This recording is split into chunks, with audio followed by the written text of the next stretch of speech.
All right, tool groupies, this is Dewalt model number DCF899M1, which is a half-inch drive, high-torque impact wrench with detent ball anvil. And it's part of the 20-volt max brushless XR series. This kit comes with a contractor's bag, a 20-volt max XR lithium-ion 4-amp-hour battery, plus a battery charger, and of course, the DCF899 half-inch brushless impact wrench. I started out like the other old-school guys using pneumatic impact, like Ingersoll Rand, Aircat, Chicago Pneumatic, Mac, and Snap-on. Then I switched over and started trying out some electric impacts, like Milwaukee, Craftsman, and the Dewalt 292. But whenever the cordless impact started coming out for the first time, I tried out Dewalt, Makita, and then Snap-on. Ultimately, Snap-on became my primary go-to impact wrench. I put it through daily use and abuse for years that I don't think any other impact could have held up to, in my opinion. I used the half-inch and 3/8 drive for everything. It didn't matter whether it was automotive, industrial, small engine repairs. I used them on a daily basis for anything that I had to do. And I never had any problems out of either one of them, with the exception of having to rebuild the batteries from time to time. Now, before I decided to step back from the wrenching world, I purchased a Dewalt 3/8 and half-inch impact wrench. I basically used them as a backup impact to lighten the load on the Snap-on. But eventually I sold a lot of my tools and I gave some to my dad. But whenever I made the initial investment on that half-inch impact from Dewalt, I ended up picking up 2 of them. And that's the impact we're going over here today. I know everybody loves Milwaukee impact wrenches, but there was no options for Milwaukee in my area until here recently. But even then, I'm still not sold on their impact. They come out swinging, they hit hard, they have a lot of power, but in my experience, Dewalt and Snap-on have one thing in common, and that's steady performance and durability over an extended period of time. It's like a fighter who blows up in the first round or a 3-pump chump, and the one who isn't as hard hitting is going to be the one that endures the longest. But since there is some newer versions of this impact out already, we're just going to go over the basics here today before I put it to work. This impact was made in the USA from globally sourced material. It has a 3-year limited lifetime warranty, 1 year of free service, and a 90-day money-back guarantee. It's 5.8 pounds with a brushless motor, 224 millimeters long, and I like the fact that it has a half-inch anvil with a detent ball rather than a hog ring. There's a variable speed trigger that activates the LED light, and there's a trigger lock for storage, control, and visibility. The 3-speed selector switch is right down here up above the battery housing, so you can dial in on the torque that you need for the job. And it's basically got 3 torque speeds that you can choose from. Now, the max torque speed for speed 1 is 100 foot-pounds, 130 newton meters, with a no-low speed of 0 to 400 RPM. Speed 2 is 300 foot-pounds of torque, 400 newton meters, and 1200 RPM. And speed 3 is going to be the hardest hitting at 700 foot-pounds of torque, 950 newton meters at 1900 RPM. The breakaway torque on these are about 1200 foot-pounds or 1625 newton meters, and 0 to 2400 impacts per minute. This impact might not be the brand that you hear about being in automotive shops, but I assure you this, Dewalt is in some of those shops, and they're definitely in the industrial and commercial world. I also see them on job sites all the time where contractors are working. And as far as I'm concerned, until Dewalt gives me a reason to switch brands, I'm going to keep using their tools until I can't use them no more. Maybe we'll see if this one lasts a decade just like the last one did. This is on speed 1. Got lug nuts here.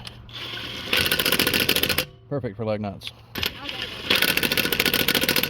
Turn it over to speed 2.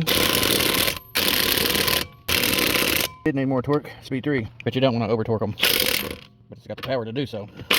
Yeah. Now, if you happen to have this Dewalt impact wrench, why don't you comment down below with your feedback. Tell us what you used it for, how long it lasted, and whether or not you would invest in it again. Otherwise, if you want to see this tool tested in the trade, you can pop that clutch, subscribe, and follow along for more.